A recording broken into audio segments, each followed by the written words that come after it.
guys are amazing. I mean, you really, really have incredible talent. And when we heard the story about all the connections and all the family and stuff, that makes it even more special. So I just want to say thank you guys very much for all that you're doing. Because you're actually out there, you're inspiring this nation. When you went around New England and up and down the seaboard, wherever else you go, you are inspiring this nation. And that's something that we need right now. So thanks for doing that. Okay? All of you, every single one of you has amazing talent. So thank you very much, and thank you for your smile. There you have it, General Michael Flynn in town in Edmond, Oklahoma, visiting Armstrong Auditorium yesterday afternoon as he was one of the audience members to view the encore performance of Celtic Throne. We have him in town for tonight's engagement in the same venue. And of course, as I told you last week, he's also right here in the studio with us. So we'll get to our interview with General Flynn in just a moment. You're listening to Stephen Flurry, and this is the Trumpet Daily. You can get to the live video stream of this show at trumpetdaily.com. And of course, don't forget about our Rumble channel. We're going to be off the charts today as Rumble's giving us some extra promotional efforts to broadcast this show or to promote this show. And General Flynn has as well. We appreciate you sending out the tweet about the show to your followers. It's wonderful. It's a great experience for me being here back in Oklahoma and being in Edmond and being on the Armstrong College campus. What a beautiful, beautiful location. And even though we're going through a heat wave, I'm coming up from Florida, so it's not that bad. I actually enjoy it, and I'm glad to be here with the audience today. And I really, really look forward to a couple of hours of a great discussion. Great. I can't, just to go back to Celtic Throne, I can't tell you how excited the performers were. A lot of them are, 10, 12 years of age, in their teens, early 20s. And when they heard that you were coming and that you would most likely be in attendance, they really were excited to rev up the show again. Well, for me, and you saw a little piece there, but I just went through they have an elementary school here on the installation on the campus. And I met with kindergartners, first graders, second graders, third graders, and I sat down with the fifth grade a group of kids. We took some photos and stuff, but we talked about the kinds of things that are going on in their lives, and you see these faces, and it just makes you. And one of the young girls that I met in the fifth grader, she has the same name as my granddaughter, so it's very personal for me. And she's 11 years old, and when I look at the faces of these children, that's why I do what I do. And I always tell people I have 4 grandchildren, so I have 4 reasons to fight for our country the way that I fight for our country as I go around across the country to raise our voices and make sure people understand what it is that we're up against and how as American citizens, how we can step up and stand up and speak up and get out of this sort of America in crisis, right? I mean, that's sort of where we're at today. So it's just a real honor for me to be here. Seeing those children last night, which is one big family, this Celtic Throne, I mean, just amazing. And then seeing the children this morning, many of whom participated in that, in last night's just beautiful piece of artwork, really, when you think about it, these young kids floating across the stage. Right. Just wonderful, wonderful experience for me. And you got to enjoy our swimming pool today as well. Swimming, How was that? Swimming. I swim. So because of my bones and my body has taken a beating of jumping out of airplanes for so many years of my life, my military career, and running and push-ups and all that kind of stuff. So I enjoy swimming. I've always enjoyed swimming from the time I was a kid. I surf. I've been surfing, wave surfing for over 50 years of my life. I still own, I think, 8 or 9 surfboards. Water polo? Water polo. I played water polo in college. These guys, when Steve was tooling me around the campus yesterday, it was great. And one of the things, when we went up and we saw the athletic facilities, beautiful athletic facilities, I saw a pool and I go, oh, is that, can anybody swim in that pool? He goes, sure. And I said, boy, I'd love to go for a swim in the morning. So I was able to get in that pool about 7:30. I actually did an interview with the local radio station from the pool, and then went and swam a bunch of laps, and it's refreshing, and it's sort of my safe space when I go into the water, and water is a great metaphor for, I think, a lot of the things that we're facing in this country today, because water can be turbulent, tides, ebb and flow. There's tidal waves, there's big waves. The ocean can be very powerful, but we also have to, and it can cause us to. I've been crushed by big waves, driven underneath, and had to stay underneath for long periods of time.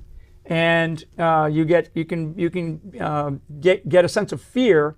And what you learn, particularly in the lifetime of surfing that I've done, you learn to you don't lose fear, but you overcome it, and you're able to control it, and you're able to rise back above. And that's kind of where America's at. And I think America right now is in that ebb and flow of the big tides and this big ocean that is our beautiful country. And I think a lot of people are fearful to a degree. I really do believe that.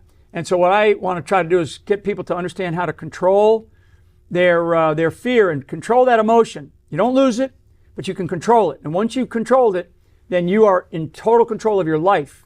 And that's how you can move forward. That's how we will move forward as a nation. And we're going to do it. We're going to move forward as a nation because we're going to be able to control that element of fear. And that's where hope comes in. That's where inspiration comes in. And that's where each of us in our own communities, particularly this beautiful community that you guys have created here, it just proves to me once again how we can take control of our lives here in America and move this country forward the way that we know it must be driven. And so that's kind of me. That's it's one of the things that I really like to, I talk about that, and that's a little bit about me. So I appreciate you asking me about swimming. I appreciate you opening up that pool, outdoor pool. Oklahoma, has had a heat wave, so the temperature was about right, and it was wonderful to be able to do that. Just one more point on living a life that's active or getting involved in sports. You, on the trip out here, you had mentioned about President Trump and how that when he's obviously in his late 70s now, he's still very energetic and vibrant. And you talked about how that when early in his life he was an avid baseball player and very active and into sports. How do you feel like, you saw these kids perform yesterday. How important is it for young people to have activities and sports and competitive type things that goes toward, developing their character? Yeah, I think that it's hugely important. And what I was talking about with Steve on our trip up was really about, people look at a guy like Donald Trump, and there's so many things that are just falsehoods as to the way the media presents about him. They're just absolutely horrific in many cases. But and just to touch on him before the main point, Trump is a man who's never smoked, never drank. His parents lived till they were in their 90s. He's a very, very healthy guy. I mean, when I was running around them, and you see him at these big rallies, when he was in high school, and when he was in his younger days, he was really particularly in baseball, he was sort of at the professional level. I mean, he was a great athlete. And all you got to do is go back and look at his young life. So athletics is something that I think for me, because I was always athletically inclined, and I was in sports. I was on championship teams. I did a variety of things, not just surfing and swimming. I played basketball, baseball, football in high school. I got back into swimming in college and started playing water polo. And I think that our character can be strengthened by the teamwork that we get involved in. And I think that's really what it's about, because it's not just about those that are really the top athletes in a particular sport. It's about joining, and participating in some type of sporting competitions or sporting events, partly because it's good for your health, if nothing else. It causes you to have to focus on being part of a team and working as a team. And I can tell you, as a kid, way back, playing in all the different sports and being part of boys clubs, as an example, I swam at boys clubs. I learned how to box at boys clubs. that developed me as I got into the military and I got into the Army. When you're really now, you're going to have to really work as even a closer member of a team.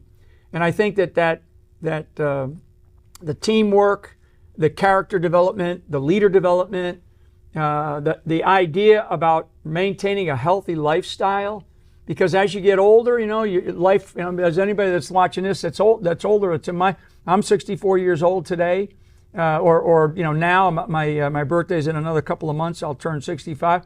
I mean, I want to live a long, healthy life, and I want to do that because I think that this moment of history needs a lot of different people, and I feel blessed to be alive right now.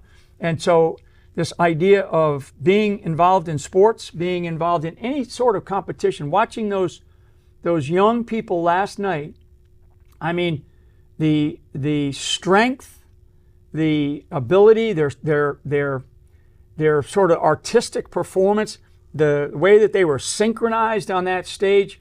And, it's like I will say it as sort of Irish step dancing, right? There was a lot of Irish step dancing, just beautiful.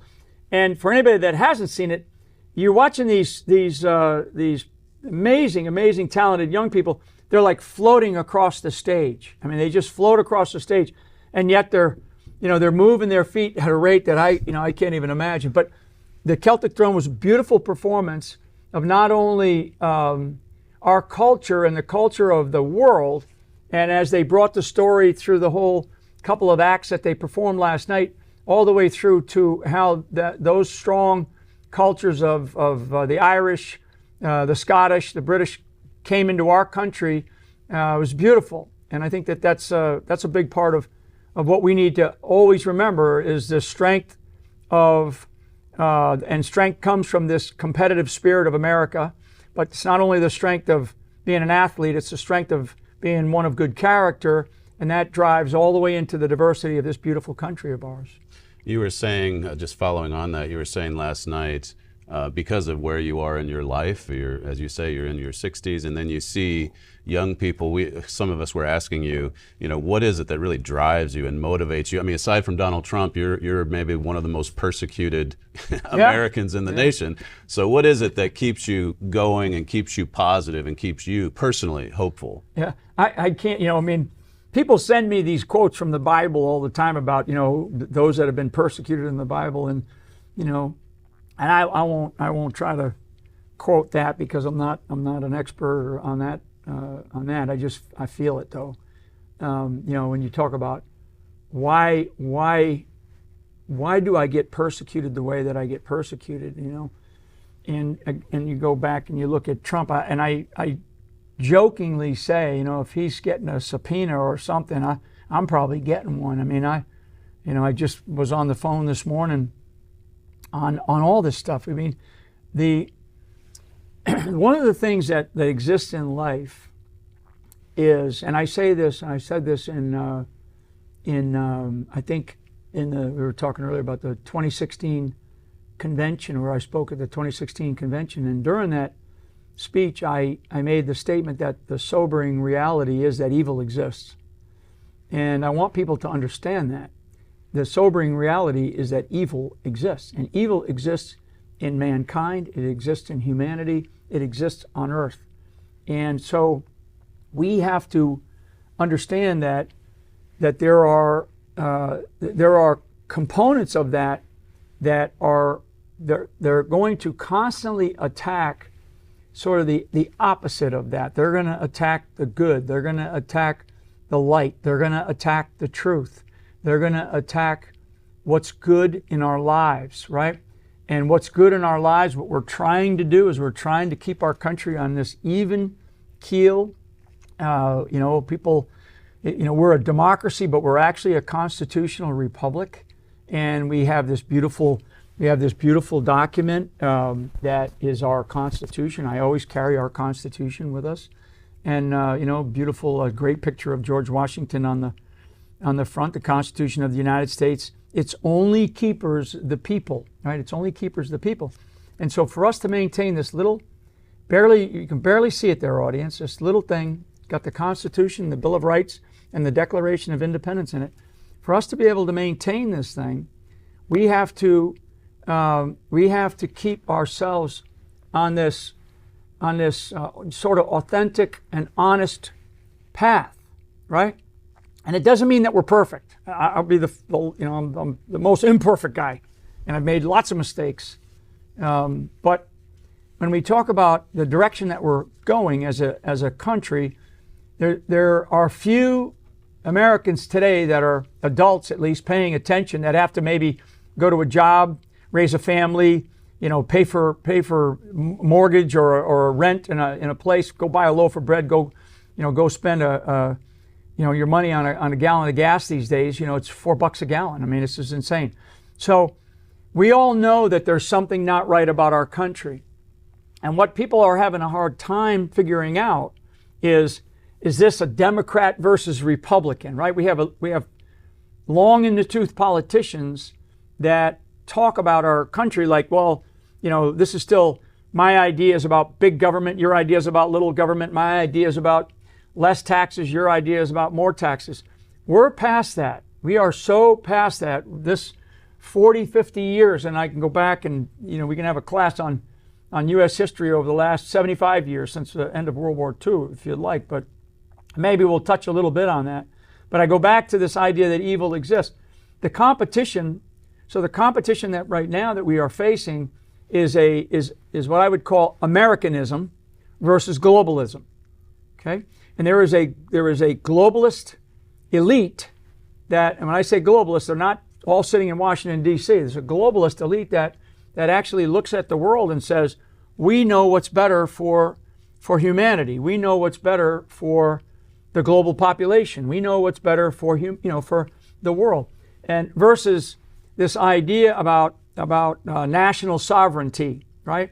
And I've been called every name in the book. I know what nationalism is. And I'm not talking about nationalism. I'm talking about taking care of our home first. And so it's like in life, right? If your house is on, if your stove has a stove fire because it's a grease fire, what do? Do you walk outside and go, park the car in the garage? No, you put the stove fire out. You put the fire out. You manage that fire. You get it to where you can control it. And maybe you grab the pan that it was started in, and you take it out the back door and you throw it in the grass, right? I mean, I've seen that. My mother did that one time, and I watched that and I'm like, because she knew what to do. And so it's that simple of an example of an analogy that is happening to our country. We have fires going on in our country, and yet we're spending billions and billions and billions of dollars over in places like Eastern Europe. We are allowing millions of people to invade our country, all right? Not just tens of millions, now it's hundreds of millions. I mean, we're in a place now where when we start to think about our country, we don't really know. We had our census, and our census says, let's just say, I think it was 320 million people in this country. We really don't know what the other number is. I mean, in the last couple of years, we've seen, I think, 5 or 6 million people that we know of. So certainly tens of millions of people that are coming into our country illegally. And it's not just, woe is these people and where they're coming from. Their lot in life is terrible. I understand all that, and I have immense sadness for them. But what it causes inside of our country, it's like that stove fire that I just talked about. It could burn the kitchen. It could burn the dining room. It could burn the living room. It could burn the house down if we don't get it under control. And so when you start to think about, and I call it killed in action, because this is like an American battlefield when we're talking about these drug cartels. So killed in action on the streets of America by fentanyl, by Chinese produced and made and routed through the Mexican border, the southern border. Killed in action in this country is over 100,000 people, right? 100,000 Americans killed in action by Chinese produced fentanyl. And then the cost of on our healthcare system, the cost on our education system, the rising rates of crime. Yet we have the globalist, all right, the globalist element, which we can get into more defined as to who they are and particular ideologies. But that globalist element will tell you, and everything that I just described, particularly the rising rates of crime, they'll say, well, we want to defund the police. And what people don't realize is defunding the police, eliminating local policing, is something that one of the things that the Bolshevik Revolution did way back in the 100 years ago, right? So defunding the police means we want to eliminate local policing. But what is it that our government is doing? So they want to eliminate your ability to be able to have local police take care of your local neighborhoods and your cities, your parishes, your towns, and your counties. They really do. And they want to grow federal level police. You know, vis-a-vis 87,000 IRS agents. These are not accountants that they're hiring. And they're, you know, and we've, you know, you don't even hear about it anymore, but this is 87,000 people, most of whom are going to be agents at the federal level to be law enforcement protectors of the IRS, of the Internal Revenue Service. So there's a lot that I just said there, but it all comes back to, you know, we must take care of our own homes first. And then once we've done that, then we can, you know, still be this shining city on a hill, this, you know, this true north beacon for the rest of the world. And you know what, America? We can juggle a couple of things at the same time. We can juggle the requirements for our country that must be adhered to and must be, you know, fixed and corrected, particularly the rule of law. We can do that. And at the same time, we can also be benevolent to other parts of the world, other partnerships, alliances that we have, to be able to help, you know, where there's tragedy, to be able to help where there's tyranny. We can do that. We can do that. We are so capable of doing that. But before we start thinking about those things that we're doing overseas, which is a lot of what this, when I look at the foreign policy of this current administration, I'm like saying, we have massive, we have stove fires. You know, our kitchen's on fire, our living room is on fire, the upstairs bedrooms are on fire, the bathroom's on fire, the garage is burning, and our cars are already burned. You know, and yet we're worrying about these other things before we fix our own home. And so, you know, that's my soapbox. Anyway. You were saying last night that America First did not originate with Donald Trump. No, I mean, that's something that's been around for quite some time. But the ones that are attacking that, that America First movement, really do hate the country. No, they hate the country. They hate that phrase. America First has been around many, many years, at least 50, if I'm not mistaken, maybe even more. You know, Donald Trump, his bumper sticker is "Make America Great Again," right? Make America Great Again. And people will go, well, America's great. Well, America has some warts, right? We have some warts. I just highlighted a whole bunch of them. And many of those have been in existence certainly for I would say for 50 years. I mean, look at our education system, you know, look at our education system alone. We're spending more money in this country on education than like the next 10 countries combined, and yet I think we're rated at like 30 in what I would call legitimately defined nation states. We're like we're at the bottom, really, when it comes to that, and we're spending more money combined. So why? You know, you have to ask why, and you have to say to yourself, when you look at the Department of Education at the federal level, number one, it hasn't been around that long, but for the time that it's been around, we have seen an education system, particularly public school education system, in decline. That's why you begin to see over the last couple of years, particularly with COVID, and maybe we touch on COVID and what's being portended, you know, into the future here.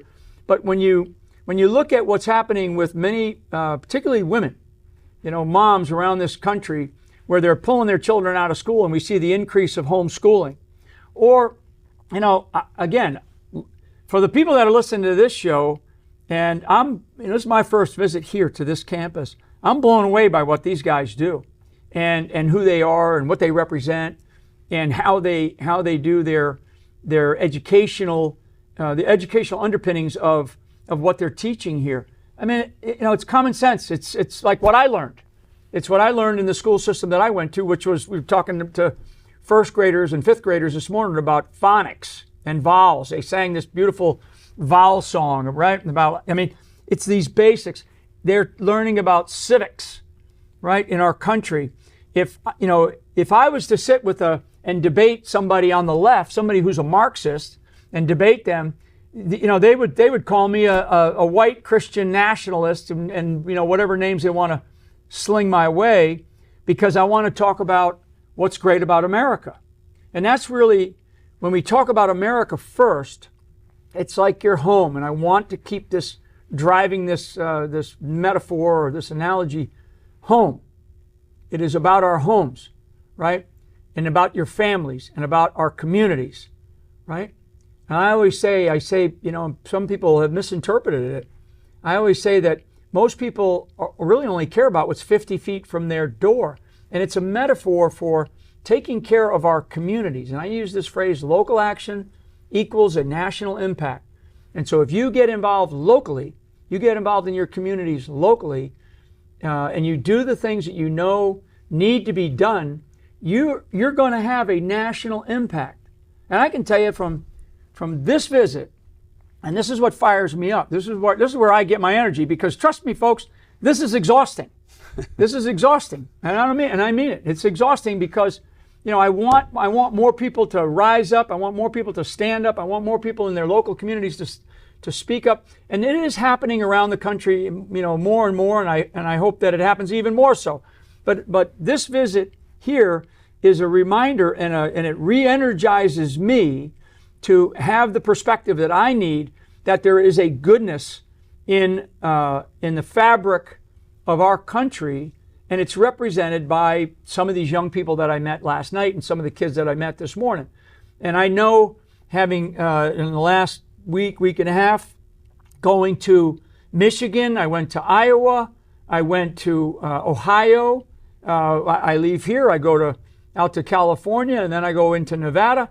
And one of the things that I always look for is not these conversations, and I love this conversation, and I appreciate you giving me this soapbox, with the Trumpet Daily.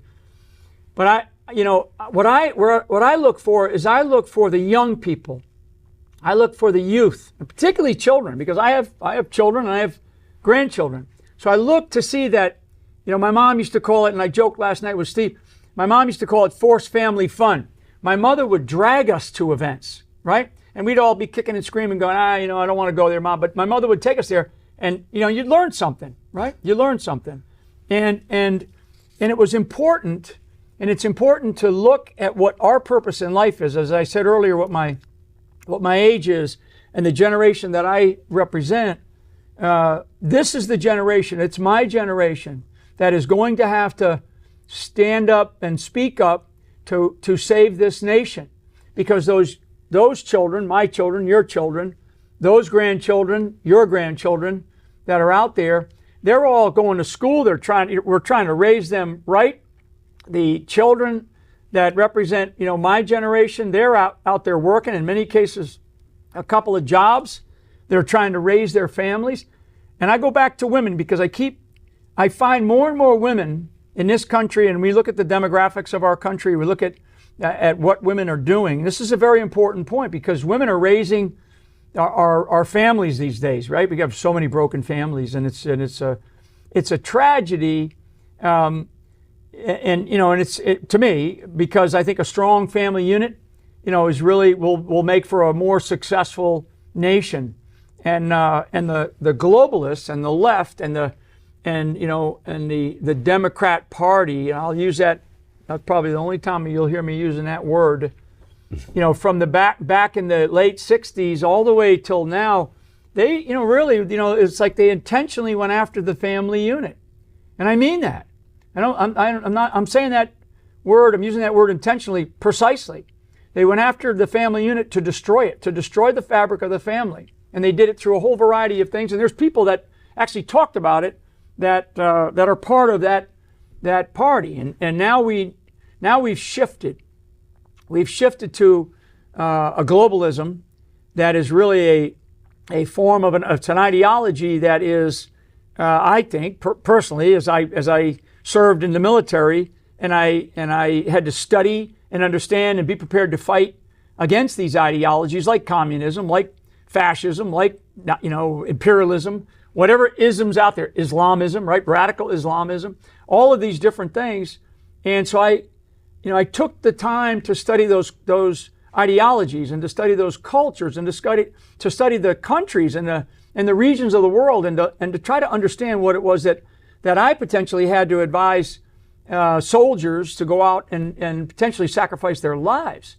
And now it's right here. The biggest battle, the greatest battle that I've personally faced, wasn't on the battlefields of Central America or Southwest Asia or Central Asia or the plains of Europe, which I spent 10 years of my life preparing for that battlefield to face communism, right? To face the Warsaw Pact. My greatest battle that I have faced personally, and now in this position that I find myself in, and I'm blessed to be here, is right here in my own country. And it's a scary thing. It's a really scary thing. And I want people to understand that fear is an emotion that we can control. And like I said earlier, we have to gain control of that emotion of fear, and we have to understand. It's like I'll use this, because I surf, and I've surfed in big waves, and I've been crushed.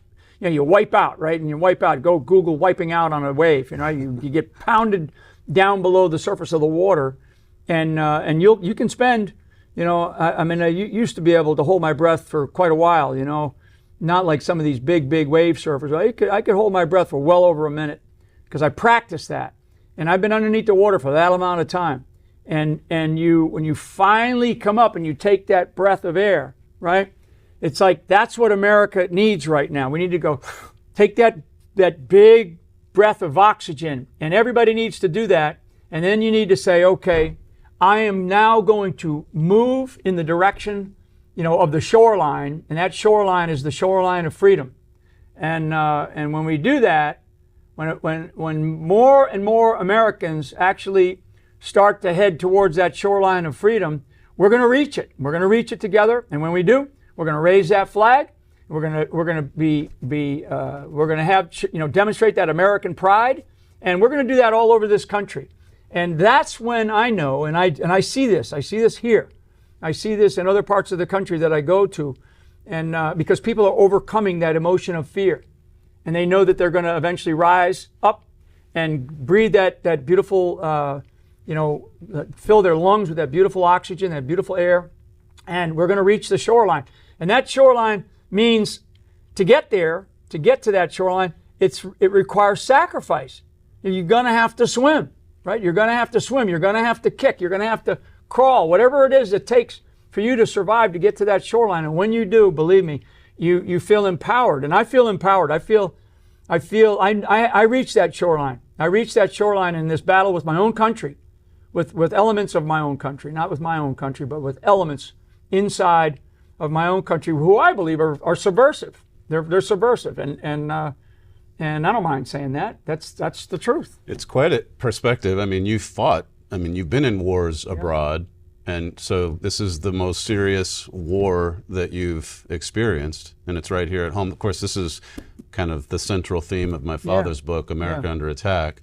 And you, just so our audience knows, I think someone you had said sent you a copy of it a while back. This is a beautiful book.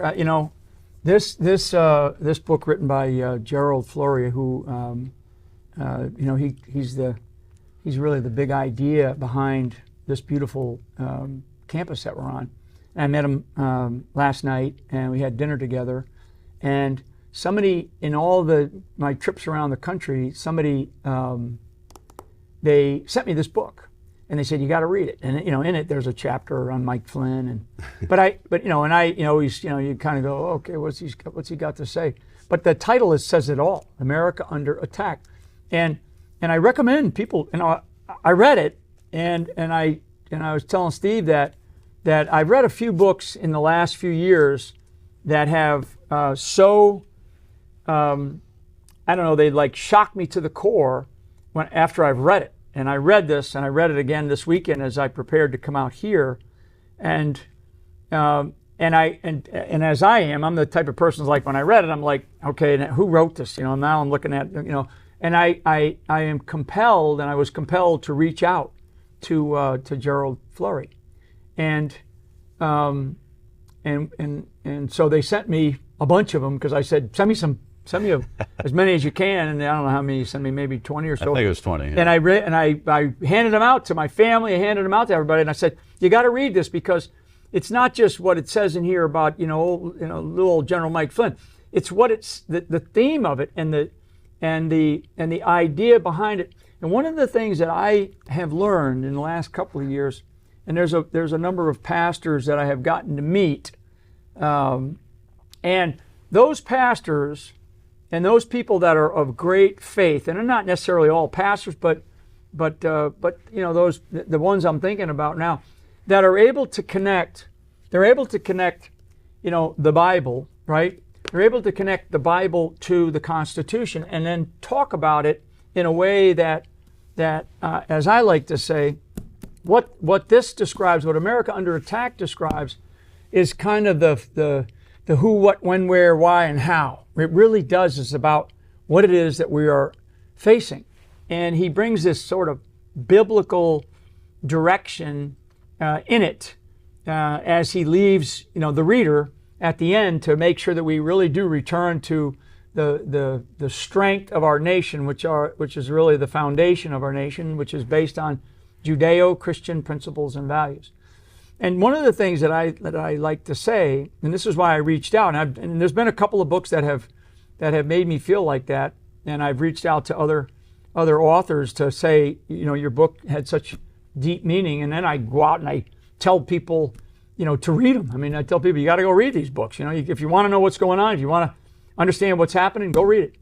And one of the things that I say, and I think maybe it'll resonate with this audience, but kind of doesn't matter. I mean, the way I am. But when we think about our Bill of Rights, right? Our 10 amendments, our first 10 amendments, and certainly the Bill of Rights that we have in our Constitution, and you think about the 10 Commandments, right? The founders, all you got to do is read the Federalist Papers, read the Constitution, read the Declaration of Independence. For those that want to have a little bit more, go read some of the diaries, some of the letters written by the founders to their spouses or to their children. Read some of their own historical accounts of what happened in their diaries, so to speak, that they wrote. They're still available. And one of the things that's very clear is that the Bible, that the Constitution was derived from the Bible. There's no doubt about it. I mean, you can argue with me, and the globalists will argue because for most people, it's just a little bit of a sidebar, but the globalists right now are going to try to attempt to use artificial intelligence to rewrite the Bible. Okay, this is ongoing right now, so just be aware of that because that's coming, folks. But our Bill of Rights and the 10 Commandments, if you think about it, are the promises that we make to each other, right? So we make promises to each other. Our Bill of Rights are promises that we make to each other as Americans, that we have all of these rights to be able to be free, right? To be Americans. The 10 Commandments, they also are promises that we make to each other as a faith-based society. And look at what they've done to the 10 Commandments. Look at what the left has done to the 10 Commandments. They've thrown it out of every courthouse. They knocked down the statues. It's unbelievable. But those promises are important. And when you go read the 10 Commandments, go read the Bill of Rights today. Go do that. Takes you probably all of about 20 minutes. Then you take the next step and you dig into the Constitution and you dig into the Bible itself. The Constitution and the Bible are the fulfillment of those promises. So in order to understand the deeper meaning of what our rights are and what the commandments say that how we should live, and it's all common sense. It is all just common sense. In order to understand the deeper meaning of that, you've got to then dive into the Constitution. And I keep raising this up because it's a little thin thing. It takes you a good reader, about 45 minutes maybe to read the whole thing. The Bible is obviously going to take you a little bit longer. I'm not going to sit here and tell you that I've read every single word, but I've read or been given enough of it to understand that there are components of it, of the Bible, just like there's components of the Constitution. This, again, the fulfillment of the promises that we make to each other. that are in our daily lives today. And our country is living proof of that, that whoever it was that wrote all these great things thousands of years ago in the Bible, and those that wrote this beautiful thing almost 250 years ago, I mean, there's the wisdom and the vision and the meaning is so powerful. And so to be alive today, we don't have an excuse. Nobody in this audience, don't come and tell me, don't give me an excuse about anything, but you don't have an excuse to say, that's for those politicians. That's for those pastors. That's for somebody else to do. As soon as you say that, you've quit. And the only thing that I know in life is that you're done when you quit. And for those who have given, as Abraham Lincoln, one of our, to me, he's the greatest president. As Abraham Lincoln described, it's basically giving the last true measure of devotion, in the cause of a nation, right? That last true measure of devotion is the soldier on the battlefield that gave their life up. And I always say that it's not because they hate their enemy, it's because they love their country, or they love their family, or they love their community, or they love the loved ones that they left behind. Mostly it's a young wife and in some cases children. And so, when we try to wrap ourselves in our flag and our freedom, we have to do that, keeping this idea of and this sense of humility to those that actually gave the last true measure of devotion, gave the greatest sacrifice that one can give, which is their lives in standing up for a country, in this case, the United States of America, for freedom, right? For our freedom. And we're under attack. All of our freedoms are under assault. And it's on a daily basis. And I know that this audience is probably a national audience, probably an international audience. And that's, for those that are overseas, you all know what I'm talking about. For those that are in this country, particularly first-generation Americans, maybe your parents came from another country legally and came into this country. Maybe they came from communist countries over in Eastern Europe. Maybe they came from some other part of the world. And so those first-generation Americans know exactly what I'm talking about because their parents left another country. I mean, how about that? I mean, how about just picking up and leaving a country because you're so afraid of the tyranny that you're about to experience that you're going for a place where you're going to that light, right? That beacon of light, that true North Star that America represents. And when you are doing that, you're doing that knowing you're leaving family, you're leaving a life, and you're leaving your entire family, which goes back maybe hundreds of years in some cases, right? The legacy of you're leaving all of that, and you're going to some place where you're going to have to sacrifice, and you're going to have to commit, and you're going to have to raise a family, you're going to have to go get a job, you're going to have to learn a new language in many cases. So those of us that have been here for a long time, right? Couple of generations. I'm second generation or third generation now in this country, and we've just sort of taken it for granted. And I hate to tell you, folks, but we've been apathetic and lazy in many cases. And I want people to understand that. I want people to understand that we've got to stop being lazy. We've got to stop being apathetic, and we've got to start being Americans. And the sacrifices here at home. That is how I would tell you to repurpose your life and repurpose your lives and rethink about everything that you've done in the past has been relevant and good and right, but maybe it wasn't enough, right? Maybe it wasn't enough. I saw somebody on the social media today on one of the things that people are out there talking about, one of the things trending, and one person says, enough is enough. Enough is enough. And I agree. Enough is enough. So now what are we going to do about it? Are we just going to sit here and get pounded because America's under attack and go, woe is me, and make up all kinds of excuses? Or are we going to go get involved in your communities? Go attend a school board, go run for school board, go run for a local office, go get involved in this country, and let's get these long in the tooth political people who have basically been ripping us off, and let's get them out of there. And I'll get off my soapbox in 1 second, because when I say that, people go, well, we have an election system that's not fair, and we have a selection system, not an election system. And I don't disagree. So go fix it in your county. Go fix it in your county. You can fix it in your county. You can fix it in your county by not taking money, right?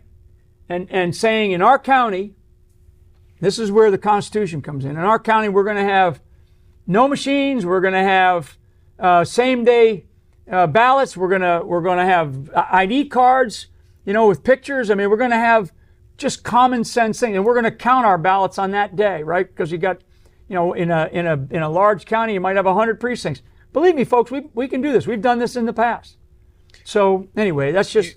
You said the other night that October 2020, this was when I guess the DOJ finally dropped the charges, and you said that something like at that point you knew that they were going to try to steal the election.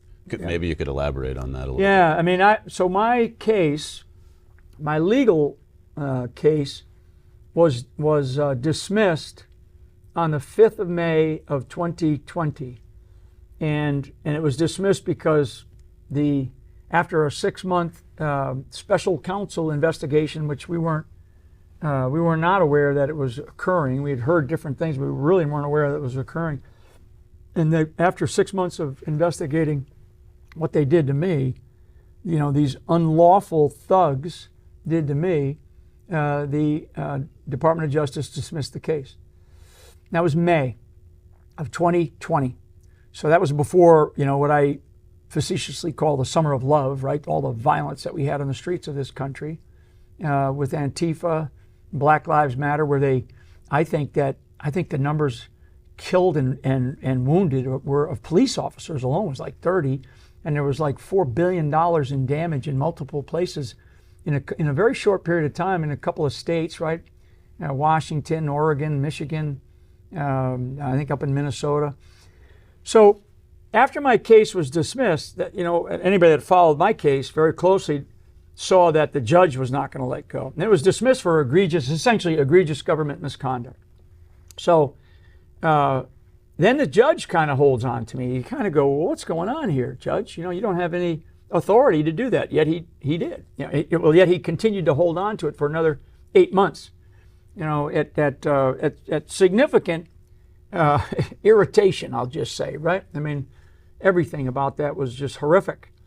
So when did I begin to see what was happening for the 2020 election? Well, we had COVID ongoing, right? We had the shutdown of the government, basically the destruction of our small business enterprise in this country. I think 30% of small businesses in this country never reopened after, churches were closed down. Everybody's masked up, yet, the Antifa crowd's out there burning our cities to the ground.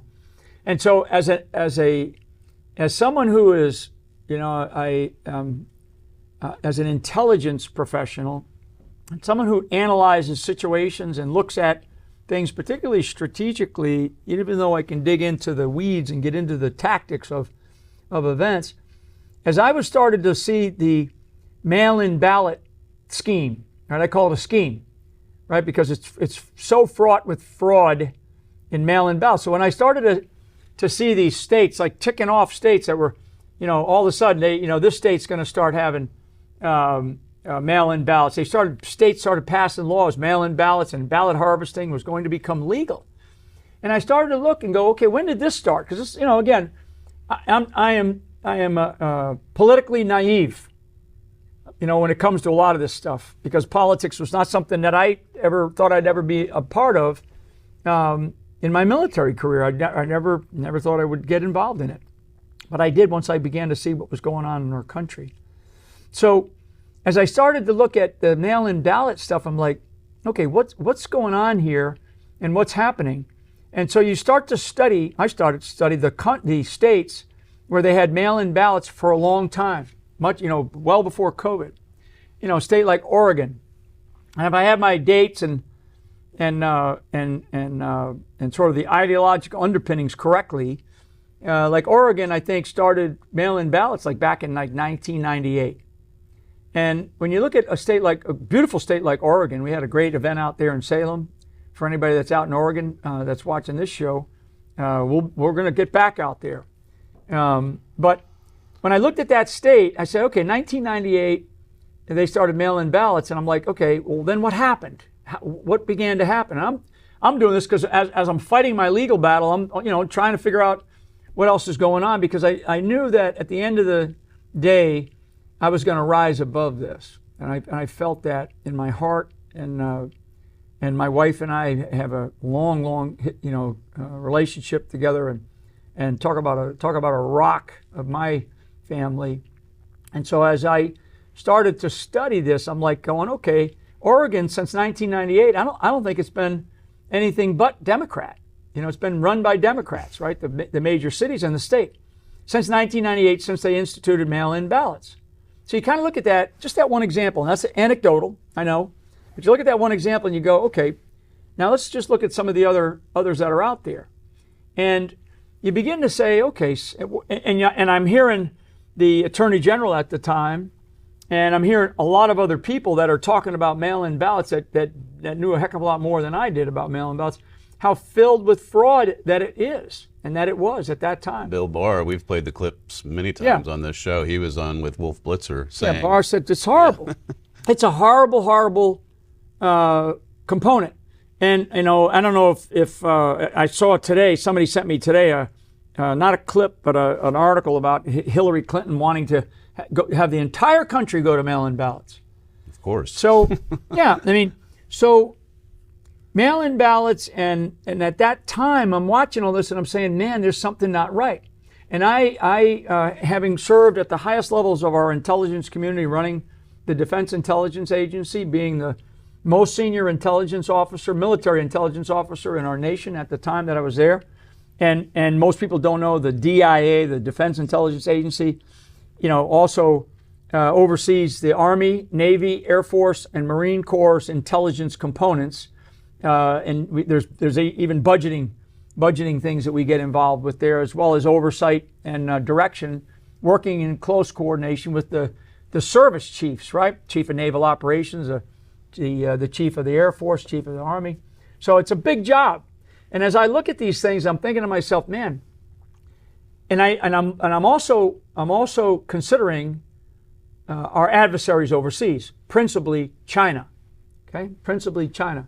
And one of the things that I do know is the infiltration into our government by these anti-American ideologies, particularly communists, for many, many decades has been going on, and particularly the Chinese are very smart about it. They've been sending 500,000 students to our schools for the last 20 plus years, to our undergraduate and graduate level schools. Probably the year 2000 was probably 200,000, maybe 300,000. Now it's probably more than 500,000. So let's just say average 300,000 a year, every year for 25 years, at least 25 years now. So that's China sending their students to learn, the STEM, right? Science, technologies, the engineering and math, all these things. So these components combined with this falsehood and this fraudulent mail-in ballot scheme, it just leads to corruption in our election system. And prior to 2016, prior to Trump winning in 2016, the Democrats were screaming about fraud. Mm-hmm. They were screaming about fraud. There's documentaries about it. So we've got to get back to the system, the constitutional system that will allow people that still believe that our nation is built on equality, right? Equality meaning when I go to vote, if I'm a homeless person but I'm still registered to vote because I just can't get a job, and I'm the most wealthiest person in the United States of America, and I go to vote on that voting day, guess what? We're equal. We are equal.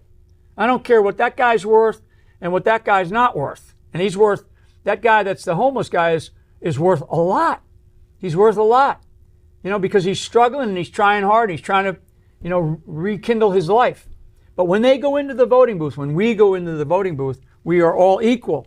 And right now, the American people do not trust our system. So when I talk about our elected officials, we have not had one governor, okay, not one, and I'm in Oklahoma, okay, so, I don't want to get you guys into trouble, but that don't matter. I mean, for me, it's like, we haven't had one governor, not one sitting governor, not one, that has yet said, maybe the 2020 election maybe had a little bit of fraud. Even that. Okay, we haven't had one governor that has said that, not one. You know what they're all doing? They're all letting their egos get in the way of this country and the future of this country. And when you look at the landscape of political candidates running for the highest office in the land, a lot of them are governors or former governors. And you kind of go, because when you become governor, somebody whispers in your ear, oh, now you might, you have a chance of being president of the United States of America. So don't blow it. That's the establishment whispering in their ear. So we haven't had one governor, because if we did, if a governor had the guts to stand up after 2020 and say, you know what, we got some problems here. This doesn't feel right. It's like old, if it looks like a duck, quacks like a duck, moves like a duck, swims like a duck, it's a duck, right? So it didn't feel right. It didn't feel right then, and it definitely doesn't feel right now. And all that's happened is more evidence has come to bear. And we still don't have any of these governors. Why? Because they all want to run for governor, or they all want to run for president. And it's like, quit allowing your ego. And I'd love to name a few names here, right? But I mean, everybody knows what I'm talking about. Quit allowing your ego and your fake and your false faith get in the way of our country's future and the future of our children and our grandchildren. Why? Because this is for real. It's not just this book. It's this message. It's this title, America Under Attack. And we are under attack. And boy, have I felt it. Have I felt it personally? And guess what? Luckily, blessed, through I wrote a book called Letter to America. And in that book, I talk about faith principally, family, which is a component of faith, and friendship, and what I describe as true friends. Because, and many people on this, in fact, everybody on this that listens to this show, because there's not a human I've met in my life that hasn't had a tragedy, that hasn't had something happen to them, that hasn't had something bad happen, whether it's a death in the family, a divorce, a drug addiction, whatever, alcohol addiction, something bad happened in your life. And when it did, who were the people that came to your life? Who were the people that came right into your immediate circle and said, I'm with you, and I'm going to stand here with you, and I'm going to help you. I want to help you, right? That's when you're at your worst. When you're in that, as I describe sometimes, the Psalm 23, when you're walking in that shadow, in the shadow of the valley of death there, right? Who's coming to your aid? And that's when you learn about true friends. And that's why I talk about faith, family, and true friends, because we have a lot of friends in our lives and a lot of acquaintances in our lives. But when things don't go your way, your company goes bankrupt, let's say, you've been living high on the hog, you've been living, the life of a good American, right? Your capitalism is fine, make some money, you work hard, and all of a sudden things go south. Are the people that you got to that level and you helped get to that level, are they coming to you? And I do think that a part of that, and I'm spending probably more time than you want on that, but I do think that a part of that is we also, like I just talked about with these governors and these people that are running for a political office, right? That, don't let your ego get in the way of what is really a strength of the American. It's one of the greatest character traits I saw it in American soldiers is humility. And the idea of humility is so powerful, because when you're on the battlefield, and there's great examples of this, and you're on the battlefield and you're engaged with an enemy, life or death situation, and when you witness something like a young soldier, and you really don't even know what his background is, but more than likely he comes from a family somewhere in this country, and you see that soldier, young soldier, I'm talking like 18, 19-year-old kid, and he goes to protect a child, right? And he turns with the child there's a great example from the Iraq War. He basically turns and protects the child, and he takes the child to safety, all at the expense potentially of his own life. You know, he's turning his back on fire that's coming at him, and he saves the child. That act of humility, I think that's not just an act of courage and an act of bravery. That's an act of humility. That's humbling yourself. You know, wow. Because I'm thinking about it. It's powerful. That's humbling yourself before something so powerful, and you don't even know what that is. But yet you're going to go do that. What we don't train that in the Army. That can only come from somebody who just has such a deep-seated sense of themselves, whether it's faith or whether it's their freedom or whether it's their wife back home or their child or their brother or their uncle or aunt. It doesn't matter. It's such a deep-seated thing that I think only comes from being from experiencing and understanding who you are and having that humility as an American. If we have that, it doesn't mean that you cannot be and you should not demonstrate bravery and courage, under fire. Sometimes that's the way it is. But it just means that you have to remember who you are. And I wish that, as I was just talking about governors and talking about our election system, I wish that people would be more humble and step toward the fire and take the incoming that's going to come as governors, right? If you're a governor and you say, I think the 2020 election was stolen. Everything I've seen, it looked like it was rigged. Looks like it was rigged. Now, I have the right to say that because my freedoms right now say that. Allow me that. And a governor is going to take heat from the big-time left-wing media and the mainstream media. They're going to take a lot of heat, But if they're really true to themselves and they stand on their own values and principles, then they should be able to take the heat. Heck, if they want to be president of the United States or they want to be governor of a state, God, you hope that they have that kind of humility and courage. So anyway. The theme of tonight's lecture series at Armstrong Auditorium, that is America in Crisis. We're looking forward to that. You've got another soapbox tonight. Yes. And last I checked, it was like 670 people are coming. So yeah, hopefully we'll sell 30 or 40 more tickets as the day continues. But make sure you come out to Armstrong Auditorium tonight at 6 p.m. That's right here on the campus of Herbert W. Armstrong College. And the event, as I say, starts at 6 p.m. He's going to be speaking. There's going to be a Q&A, so you can ask the general a question. We've got some music lined up. It's just going to be a special event from top to bottom. That's we actually went a little past time today, but that's okay.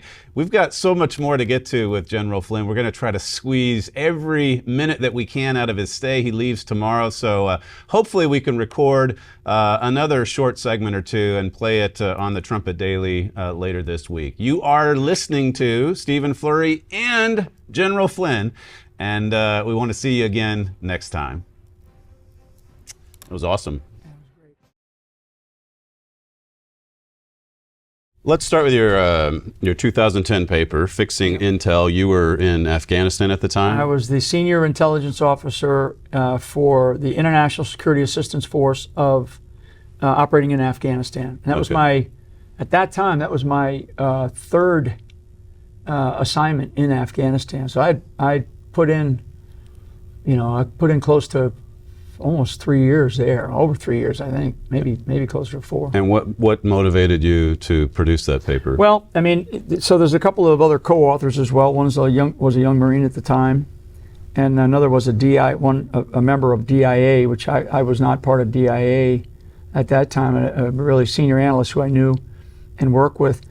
And when we looked at the landscape of what was happening, the larger intelligence community was not answering the needs of what we needed on the battlefield. And we have this Mongasso multi-billion-dollar intelligence community. We have people at war in Afghanistan, and people are dying. Soldiers are dying. It's an international security force, and so I just felt like we needed to get a message out in a bigger, broader way.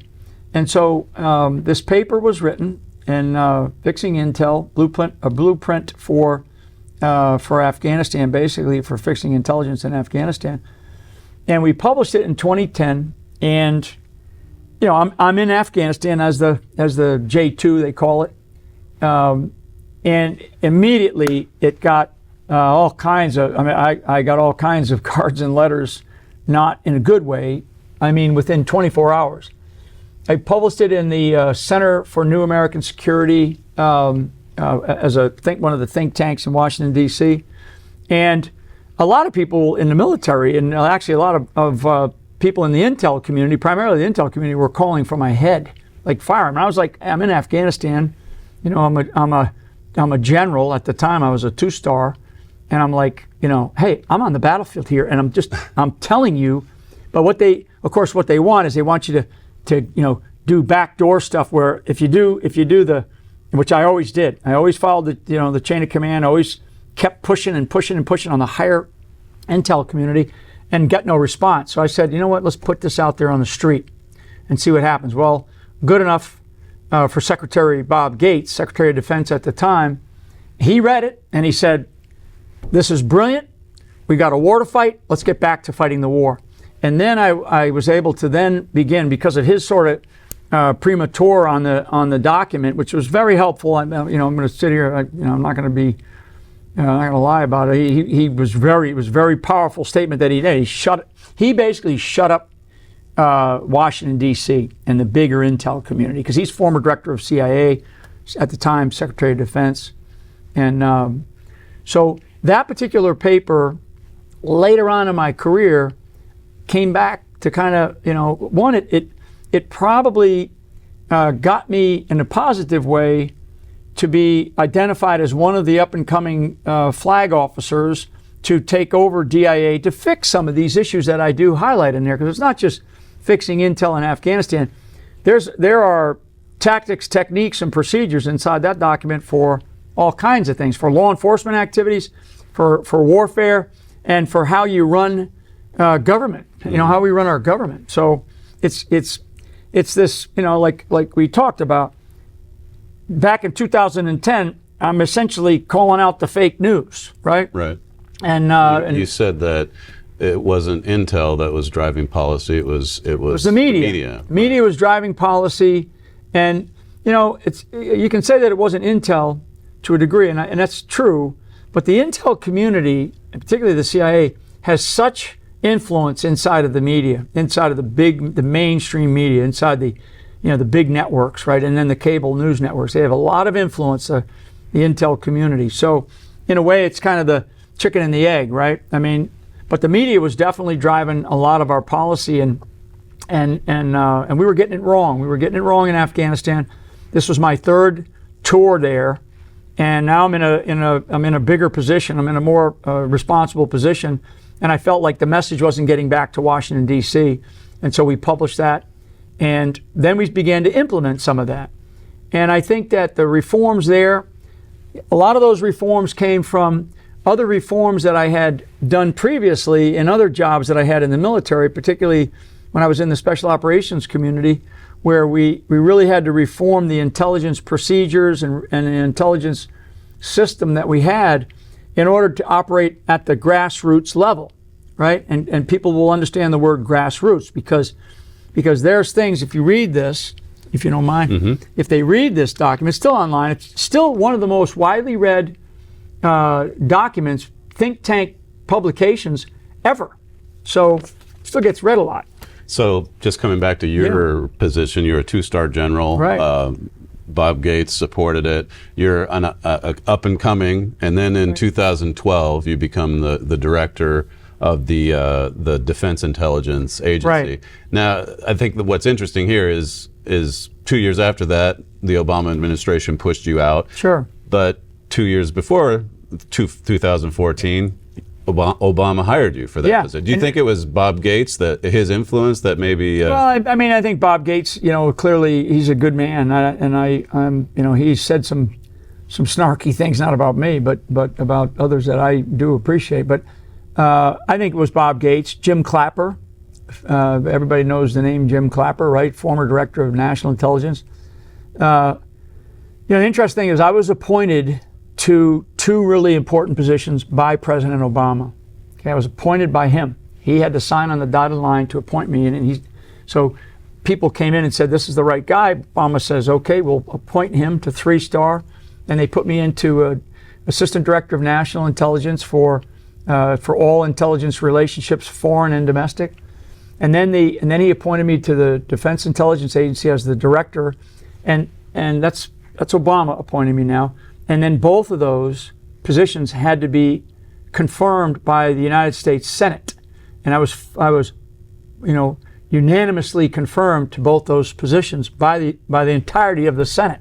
Right. So Obama appoints me 2012 to be the Director of Defense Intelligence Agency, and 2 years later, I forget the exact time frame, but it was roughly February of 2014, when the famous statement by Obama is, Bin Laden's dead, Al Qaeda's on the run, in the I think 2012 time frame, and now we're watching the wars. The wars are continuing to go on. ISIS, to me, I had spent almost 5 years in fighting, Al Qaeda and ISIS and other terrorists and other enemies around the world, and I'm getting daily reports from the battlefield. I'm getting daily reports from the 3- and 4-star commanders that we have around the world, and I have my own team of really high-end, intel professionals, and I'm getting ready to go into a hearing in front of the United States Senate, which is one of these public hearings to kind of give the worldwide intelligence assessment. And in a very famous picture of me, Clapper, Brennan, and Comey, and basically during that hearing, we were all asked about ISIS. The administration says ISIS is on the run, words to that effect. And they went right down the line, and I was the last one asked. And as they asked each one of them, they said, yeah, ISIS is on the run, we're beating them back, Director of the FBI, Director of the Central Intelligence Agency, Director of National Intelligence. And then they get to, little old Mike Flynn as Director of DIA, which is a big organization. And they asked me, and I said, no. I said, ISIS is not on the run. They're actually growing. And they're in more countries than they've ever been in. And at that time, our assessment at DIA was that I think we had said that they were in like 24 countries. They weren't just in Iraq or parts of Syria. ISIS was migrating all throughout Central Asia, which is the Central Asian republics, Afghanistan, Pakistan, all the way through Southwest Asia, and then all the way through what's called the Sahel of Africa, right? The northern tier of the African states, all the way down into almost all the way across the Sahara Desert, down into places like Nigeria, which is on the southwestern coastline. So we had elements of ISIS all over the place, and they were actually in Europe. They were in Indonesia, and we knew that there was resources coming out of the United States of America, particularly financial. So all this is what the intelligence community had, and yet the administration wanted a set of talking points. They wanted a narrative to be adhered to, and that's just not me. It's not me. This is actually an example of that. I think that's the clip 5, President Obama at that time. 4 years ago, I told you I'd end the war in Iraq, and I did. I said we'd end the war in Afghanistan, and we are. I said we'd refocus on the people who actually attacked us on 9/11. And today, Al-Qaeda's on the run, and Osama bin Laden is dead. Al-Qaeda's on the path to defeat, and bin Laden is dead. We have gone after Al-Qaeda, decimated their leadership ranks, taken out Osama bin Laden. We've been able to decimate Al-Qaeda.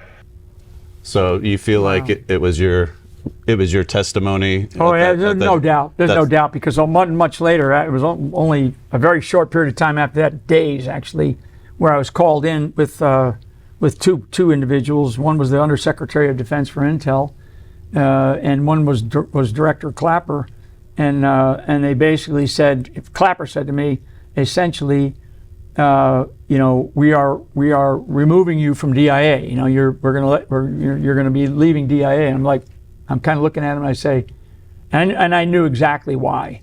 And I said immediately to Clapper, are you removing me because of my leadership?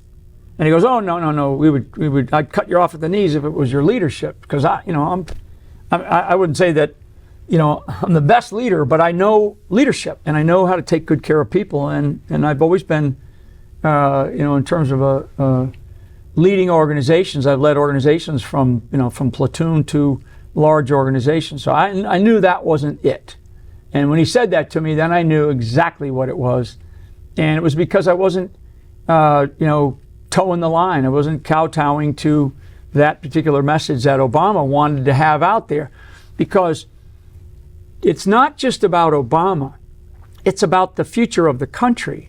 So when he's talking like that in his second administration, knowing that he's not going to be able to run for president again, but he wants to set the stage for whoever's going to come in behind him. And in this case, the anointed one of Hillary was going to be the one that was going to come in.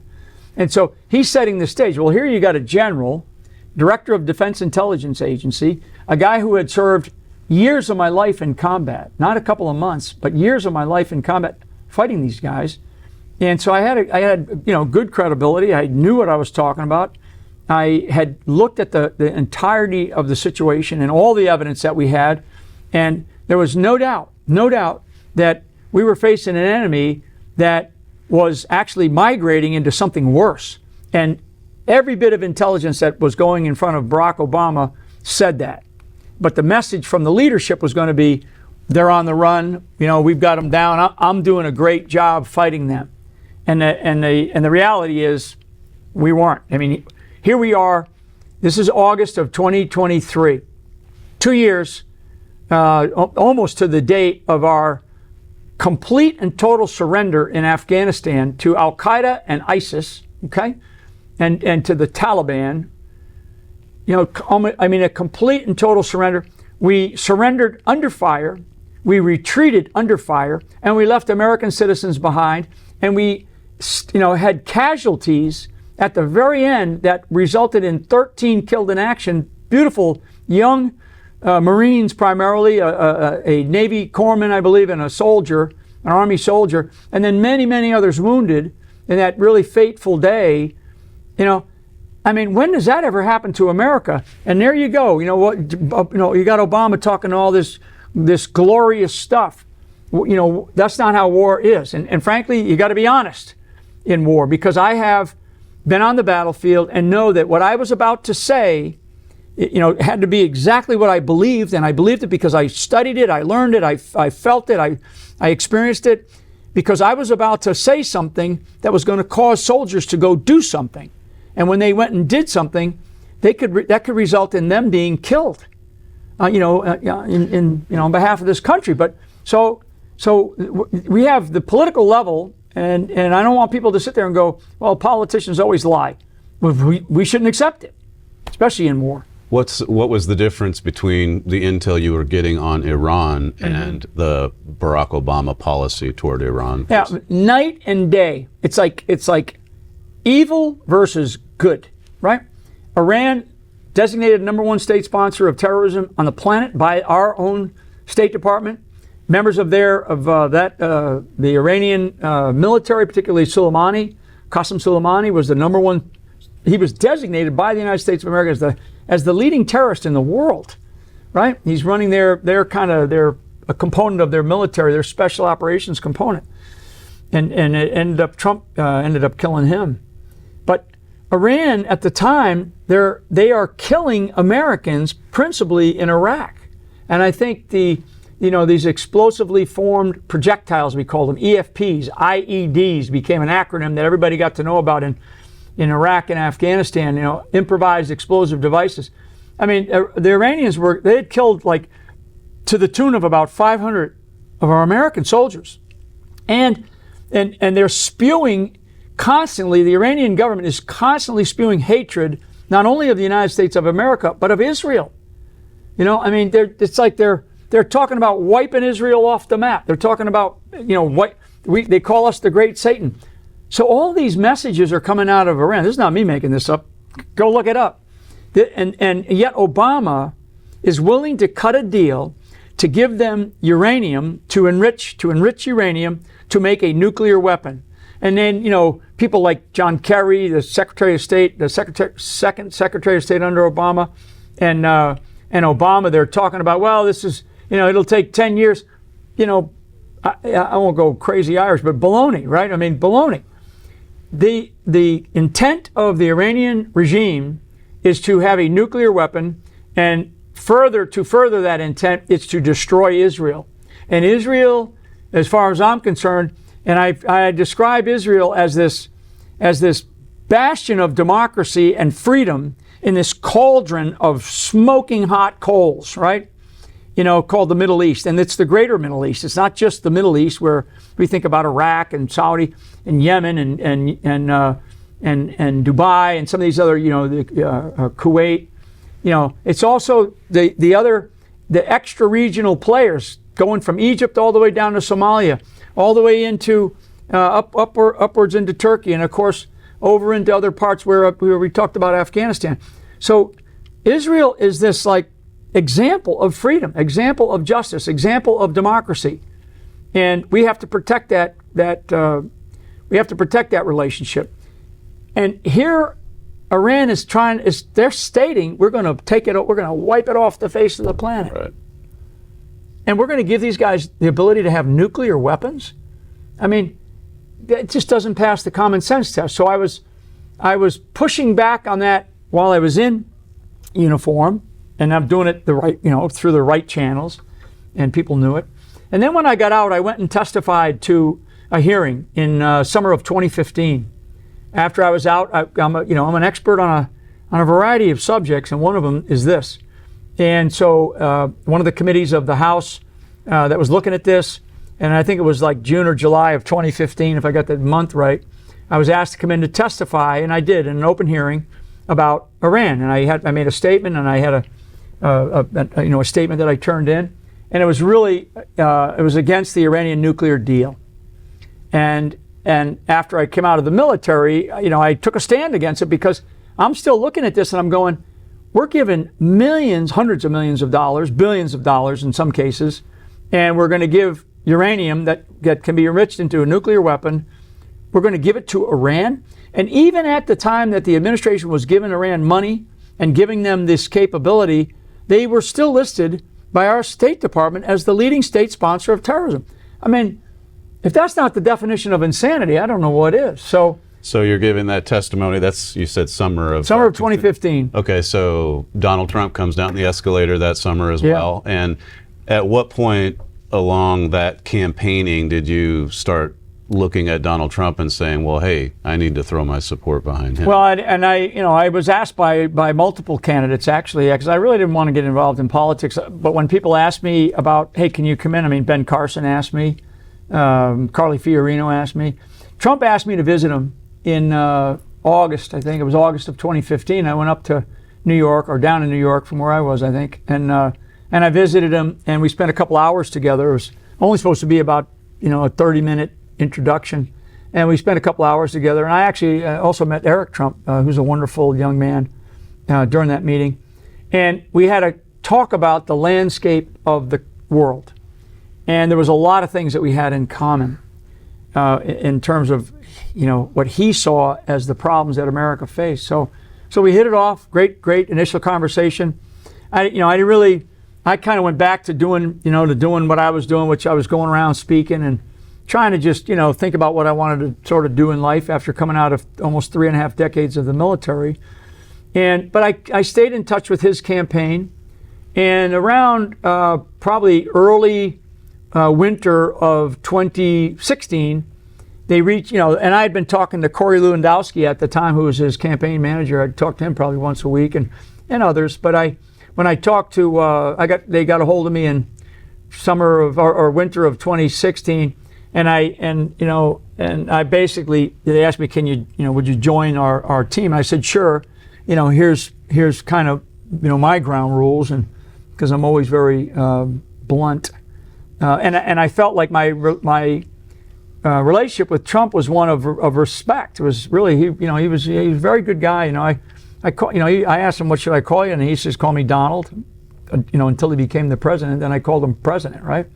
And he always referred to me as general. And I appreciated that because he was very respectful, and he really does. I mean, he deeply cares about this country, but he loves the military. And so I started to be more of an active participant in his campaign. And then in June of 2016, I got a call, and they told me I was being vetted for Vice President of the United States. And Really? And the final 4 candidates were myself, Chris Christie, Newt Gingrich, and Mike Pence. And there's a couple of, it was like right before the 4th of July weekend is when the decisions were being made, because it was right before the convention.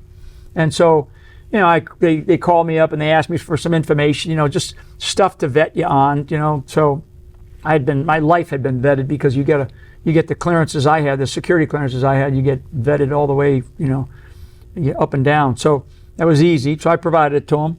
And at the time, you know, I've only been a registered Republican for 2 years, a little over 2 years now, but let's just say 2 years. At the time, I was a Democrat.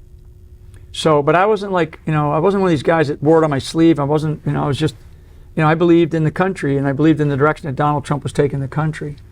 And so I was honored to be asked to even be considered.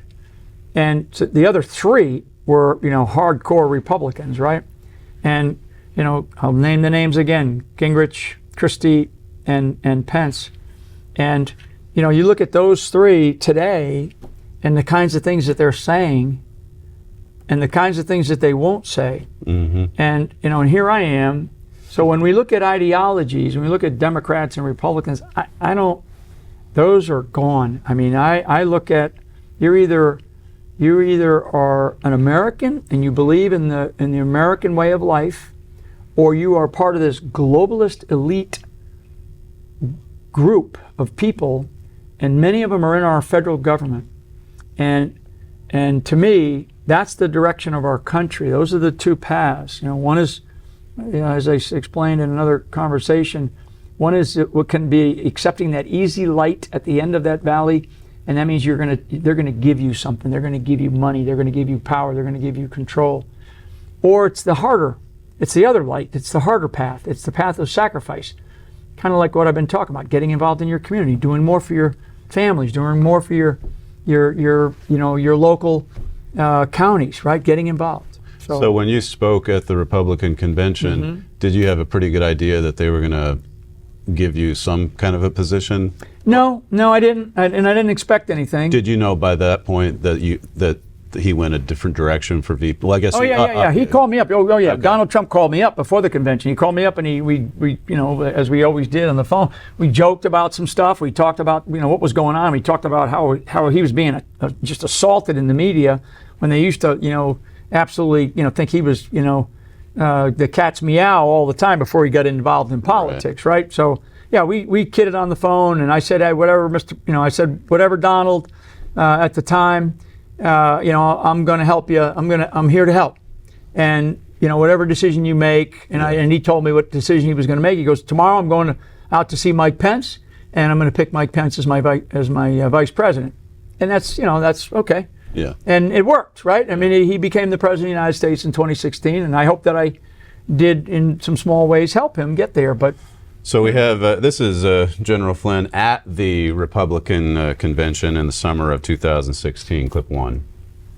Tonight, America stands as one, with strength and confidence to overcome the last 8 years of the Obama-Clinton failures,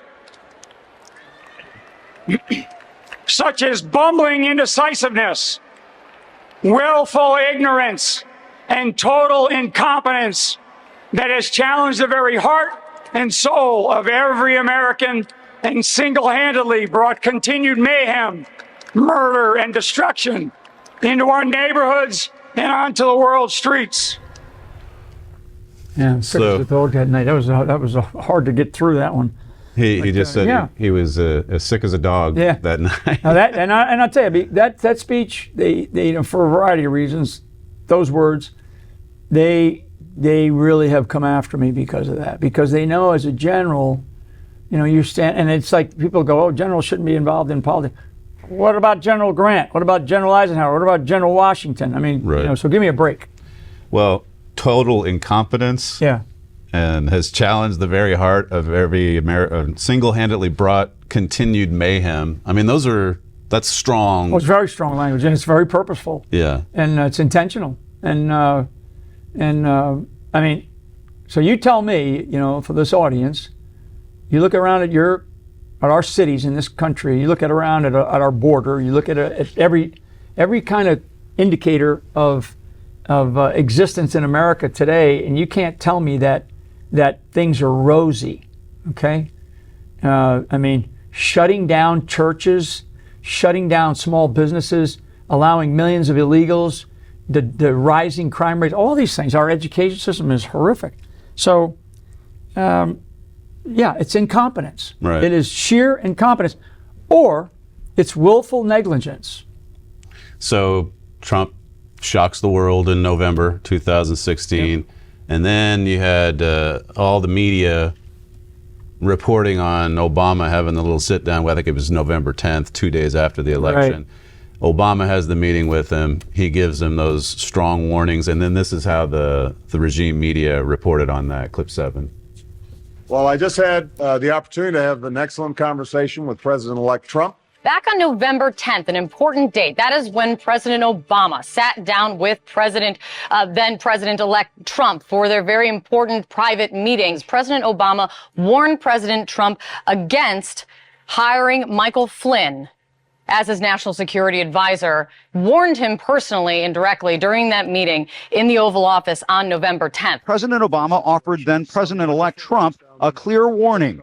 Don't hire retired General Michael Flynn as national security advisor. President Obama had warned President Donald Trump against hiring Michael Flynn as his national security advisor. During that 90-minute Oval Office meeting that took place with President Obama here at the White House less than 48 hours after President Trump won, when he was then President-elect Trump, was warned by President Obama against hiring Mike Flynn. This President Obama, at the time, it was on Thursday, November 10th, warned then President-elect Donald Trump against hiring Mike Flynn. President Obama warned then President-elect Trump about Flynn. Then President Obama said explicitly, do not hire this man. This is a problem. I fired him for a reason. This is going to cause you grief. Stay away from Michael Flynn.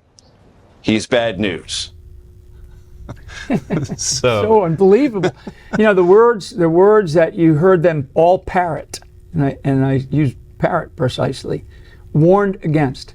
So it's like, here's the talking point, and run with this talking point to make sure that we're going to go after Flynn. Okay, and it's not just the Trump administration or the Obama administration, because I'll go through talk about this 5 January meeting, which I think is really important. It's when I believe the coup started. But warned against, and why? You got to say why. What were they so afraid of? They're afraid of, they're afraid of the things that I said in this blueprint. They're afraid of the things that I warned against when it talked about Iran. They're afraid of people that stand up and tell the truth, and so they will persecute you for that. And there's also a uniparty inside of Washington D.C., and that uniparty was part of this. It wasn't just the Obama administration. There was people on both sides of the aisle, particularly the establishment, who benefits from having something called endless wars, right? The endless wars, which I am against. We have a purpose for our military, and it's to fight and win our nation's wars, not participate forever.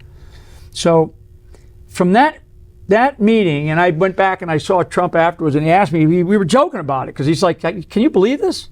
Well, because in the same meeting, he was warning about Kim Jong-un, the dictator of North Korea, right? The guys that's firing, missiles on Obama's head. He's just firing missiles all the time. So the North Korean dictator, right? And General Michael Flynn, yeah, who served his country. I served my country. I served the United States. I had a terrific. I loved being in the military, and serving and had a great career. And I'd go back, I'd go back. But So what did President Trump say on the phone with you? Well, on the phone, it was actually in a face-to-face meeting. It was a face-to-face meeting we had, and he said, it was right after, and he said, "Can you believe this? You know that what Obama said?" And I was like, we were laughing about it, and I said to him, I've never met the guy. I mean, so for people that listen to this, I never met him. And so when you were going to say something about like that, so the transition of the United States of America from the outgoing president to the incoming president, so many massive things to talk about, and it was a very short conversation, right?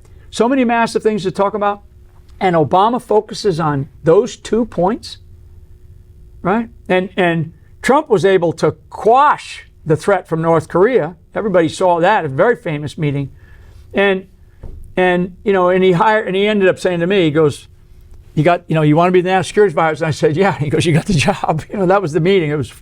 We were joking about it, but it was surreal because later on, fast forward, that was in November. So a lot of these things other things hadn't occurred. So now the fifth, a very famous meeting of 5